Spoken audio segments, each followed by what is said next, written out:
Hi hello friends, video போட ரொம்ப நாள் ஆச்சுல்ல. ஸோ நான் 10th வந்ததால் படிப்புன்னு சொல்லி படிச்சுட்டே இருக்குமா, வீடியோ போடவே டைம் இருக்க மாட்டேங்குது ஃப்ரெண்ட்ஸ். அண்டு ஒரு ஃபியூ சாப்பிட்டு என்னோட வீடியோவை கண்டினியூ பண்ணலாமா. இன்றைக்கி வந்து மகாசிவராத்திரிங்கிறதால நான் வந்துட்டு கோவிலுக்கு தான் போகிறோமே, அங்கே போய் தூங்கலான்னு சொல்லிட்டு ஒரு பிளான். இல்லை முடிச்சுட்டு இருக்கலாம்னு சொல்லிட்டு ஒரு பிளானிங்கு.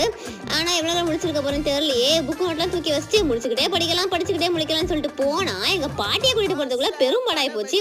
நாளைக்கு வர தேர்ட் டிவிஷன் பாட்டி சீக்கிரமாக வாங்கன்னு சொல்லிட்டு கதை பேசாமல் அப்படி கூட்டிகிட்டு போயிட்டு அங்கே வந்து போய் படிக்கிறோன்னா நல்லா வந்துட்டு பார்த்தீங்கன்னா வாய் பார்த்தேன். பரதநாட்டியம் சொற்பொழிலாம் வச்சுருந்தாங்களா. ஸோ அதெல்லாம் வந்து பார்த்து முடிச்சுட்டு ஓம் நமச்சிவாயான்னு சொல்லிட்டு 108 தடவை பார்த்தீங்கன்னா தொடர்ந்து எழுதிட்டே ரொம்ப பெருமையாக இருந்துச்சு. புக்கை தந்ததான் ஃப்ரெண்ட்ஸ் அப்படி தூக்கம் வந்துச்சு. பார்த்தீங்கன்னா அப்புறமா வீட்டுக்கு வந்து தூங்கியாச்சு. சவாலெல்லாம் முடிச்சிட்டேன். And thank you for 270 subscribers. So அந்த 270 வந்த லாஸ்ட் சப்ஸ்கிரைபருக்கு ரொம்ப தேங்க்ஸ். இதை மாதிரி கீப்பாக வந்து சப்ஸ்கிரைப் பண்ணிகிட்டே இருங்க. ஊரம் பிளட் சாங்கோட நீர் பிளட் சாணியும் மற்ற ஃப்ரெண்ட்ஸுக்கு அடுத்த சாய்க்கு வந்து கண்டிப்பாக போடுறேன். நிறைய வந்து எடிட் பண்ணணும். இல்லை பாய்